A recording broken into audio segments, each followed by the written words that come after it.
अपने लोगों को कुर्सी पे बैठाने के लिए जो ये लैटरल एंट्री का खेल चल रहा है, कोई पहली बार नहीं हो रहा है।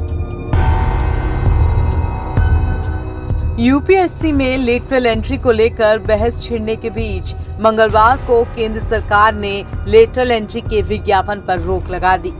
इस संबंध में कार्मिक मंत्री ने यूपीएससी चेयरमैन को पत्र लिखा। केंद्रीय कार्मिक मंत्री जितेंद्र सिंह ने यूपीएससी चेयरमैन को पत्र लिखकर कहा कि प्रधानमंत्री मोदी के निर्देश पर सीधी भर्ती के विज्ञापन पर रोक लगा दी गई। गौरतलब है कि लेटरल एंट्री को लेकर यूपी ने विपक्ष ने सरकार के खिलाफ मोर्चा खोल रखा था। अखिलेश यादव इस मुद्दे पर काफी ज्यादा मुखर थे, तो वहीं राहुल गांधी, मायावती और चंद्रशेखर ने भी लेटरल एंट्री पर तीखी प्रतिक्रिया दी थी। अखिलेश ने तो मीडिया से बात करते हुए यूपीएससी में सीधी भर्ती पर सरकार को घेर ही लिया था। जिस बात को हम सब लोग कहते रहे कि संविधान और आरक्षण पर निगाह है भारतीय जनता पार्टी की, उन्हें जब मौका मिलता है आरक्षण से खिलवाड़ करते हैं। संविधान की कैसे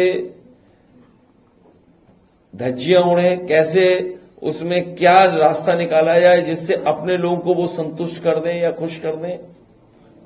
अपने लोगों को कुर्सी पे बैठाने के लिए जो ये लैटरल एंट्री का खेल चल रहा है, कोई पहली बार नहीं हो रहा है। न इसमें आरक्षण है, न इसमें संविधान की कहीं जो व्यवस्था है उसका पालन है। अपने लोगों को खुश करने के लिए लेटरल एंट्री कर रहे हैं।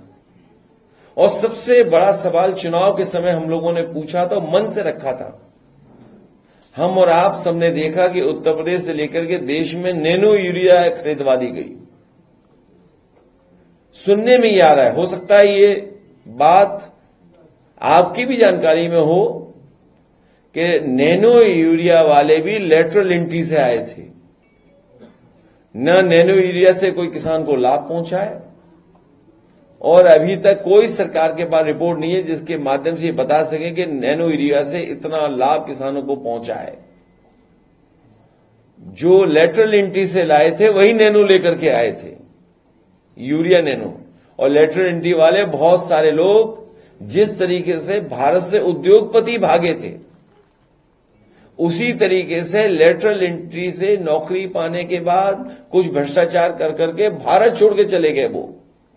तो हो सकता है भारतीय जनता पार्टी किसी नए भ्रष्टाचार की तैयारी कर रही हो और लेटरल एंट्री वाले लोगों से करा करके वो फिर भाग जाए भारत छोड़कर। सिर्फ बयान ही नहीं बल्कि अखिलेश ने सोशल मीडिया पर भी लेटरल एंट्री के खिलाफ आवाज उठाई थी और इसके खिलाफ 21 अगस्त को बड़ा आंदोलन करने की चेतावनी दी थी।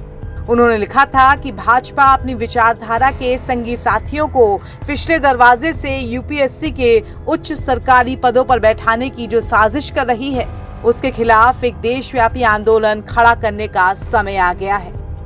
आपको बता दें कि जब से अखिलेश ने 21 अगस्त का ऐलान किया था, तभी से सोशल मीडिया पर 21 अगस्त भारत बंद लगातार ट्रेंड भी कर रहा था। अब सरकार के सीधी भर्ती के विज्ञापन को वापस लेने के ऐलान के बाद सवाल उठ रहा है कि क्या विपक्ष के इस बड़े आंदोलन के ऐलान से सरकार बैकफुट पर आ गई और इस विज्ञापन को वापस ले लिया। बता दें कि कार्मिक मंत्री ने पत्र में कहा है कि सरकार ने ये फैसला लेटरल एंट्री के व्यापक पुनः मूल्यांकन के तहत लिया है। इस पत्र में कहा गया है कि अधिकतर लेटरल एंट्रीज 2014 से पहले की थीं और इन्हें एडहॉक स्तर पर लिया गया था। प्रधानमंत्री का विश्वास है कि लेटरल एंट्री हमारे संविधान में निहित समानता और सामाजिक न्याय के सिद्धांतों के समान होनी चाहिए। विशेष रूप से आरक्षण के प्रावधानों के संबंध में किसी तरह की छेड़छाड़ नहीं होनी चाहिए।